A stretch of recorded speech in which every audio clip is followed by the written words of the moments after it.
take the guitar from a concept to a finished product is a large group effort. Working with the engineering teams, marketing teams inside the building, and working with our manufacturing partners outside of the building.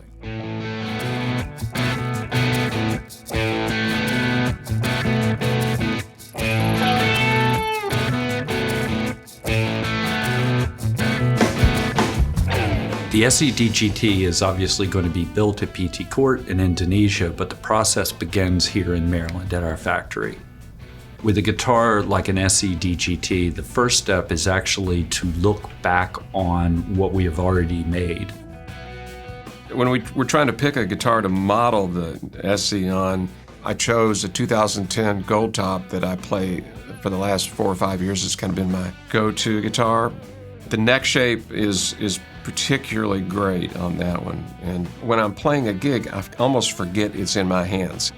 It's like skiing on smooth snow or skating on smooth ice. It just allows me to get to this slightly higher level because I'm not thinking.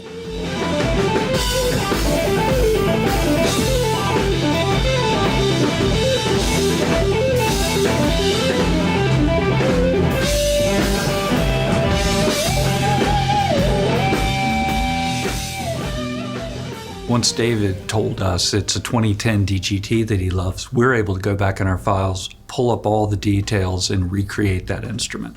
So we took that guitar and wrote a computer program to model that neck shape. The fact that we have this talented group of people allows the process to go really, really quickly. There are a lot of different aspects that go into developing prototypes, whether they're going to end up as a private stock or an SE guitar that our engineering department goes through. And we have a team of engineers in here that work diligently with Paul and Jack and other people in the factory and our partners at CoreTech. It's a lot of communication back and forth between our teams. It's a real partnership. And there are times that are challenging, but it's been a really rewarding process. So in the case of the SE DGT, we already have an existing model that we manufacture in this factory and engineering files that support that. The DGT model has been based on a 25-inch scale, 22 fret guitar with a trem. We obviously wanted to keep those elements in our SE model. The other important elements of that guitar are certainly the neck shape, which is kind of proprietary to that model, the pickups and the electronics layout. Typically, we'll review those elements within a group, part of our new product engineering team with other people from the factory as well, and decide on what elements are important and need to be incorporated into the SE model, and then combine all those elements in a design and send those models off to our partners at CoreTech. Once PT Court has the files, the next thing we'll do is ask for prototype parts to be made. That's where communication becomes key and constant and a little bit challenging because we're dealing with about a 12-hour difference between the two of us.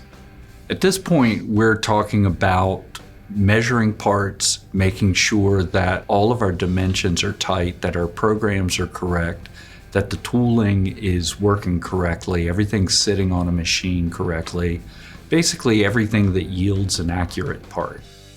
When you're designing a guitar, things are not always in a linear fashion. While we're designing the wooden parts and kind of taking care of the woodshop side of things, we also are paying attention to electronics. While we were developing this guitar, Paul had been working with David on his USA pickups. So it was really nice. We were able to take a lot of the intention of the USA pickups and apply that to the SE design. I was really skeptical about the pickup part of it because we had really gone through a long process around 2004, 2005. Paul built us like 40 sets of pickups, and then we were comparing them to all these boutique pickups, and it's the frequency response, it's the output, it's the way the coil tap works, which is brilliant. And I know that I spent 2 years going back and forth on the pickups. And so I'm like, how are you gonna be able to like tell some guys in Indonesia how to make these pickups that took sweat and blood to finally arrive at here? We had long Zoom calls, and I got to understand the process better and was assured that it had to be the way I wanted it, or then it wasn't gonna come out. So as far as pickups go with this company, we let him use the ingredients that he can get. that are available to them, and then we play with the recipe to get that sound where we need the sound to be. I think it sonically is important, you know, however you get there, and I can stand behind it and say, this will do it. We like a good challenge, so if that's a challenge on the current CORE guitar, we'll make it a challenge for the SE. When we're making SE pickups, we actually start the process with the sound that we know that we want the pickup to make, and then we have to reverse engineer it using coil wire, using magnets, using plastics that are all available to PT Court, but the end result being a sound that we would have with pickups that are made here in Maryland.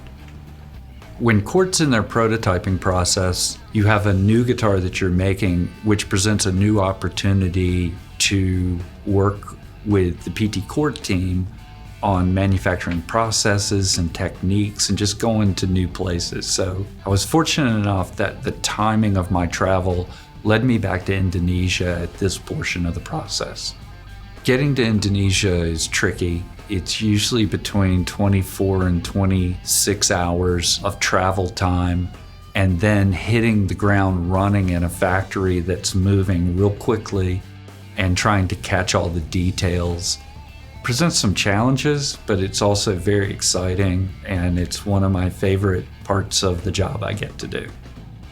All right, day one, Surabaya. Getting ready to head out to the factory in a few minutes.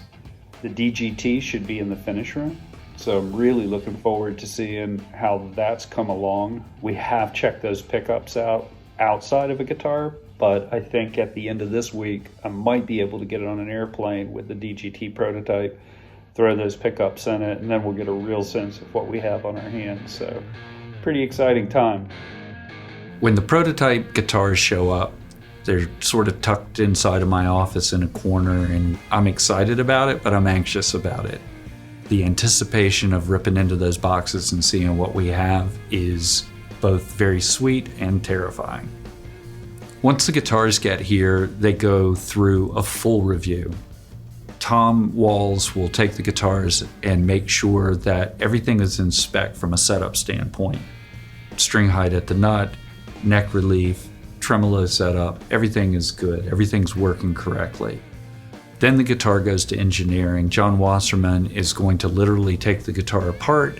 He is going to measure everything that we ever measure on a guitar, and he's going to write a chart of deviation where we say, it's 2 thousandths wider than we want at the nut, it's 3 thousandths narrower than we want at the 12th fret, and we put together a full report of every guitar that we receive.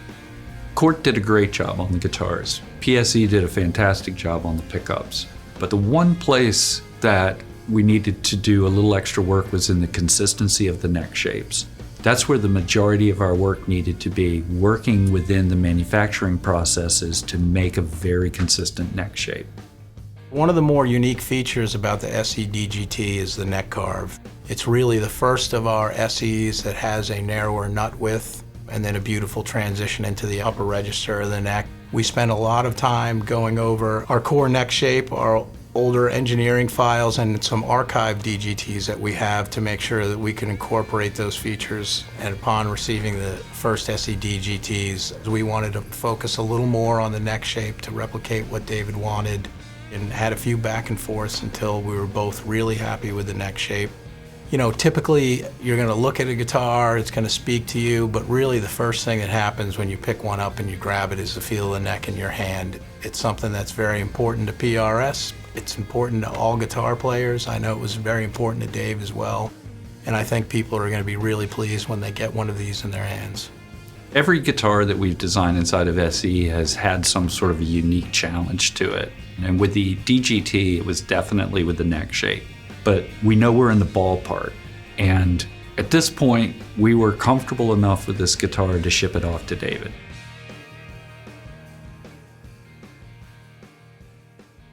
What color do you think this one is? Gee, I don't know. It could be, since y'all like, you know the colors I like best, let's see, like pink?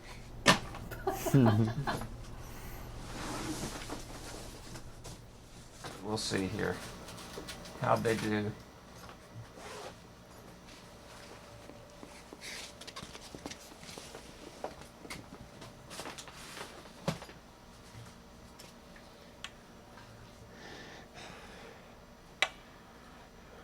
Damn.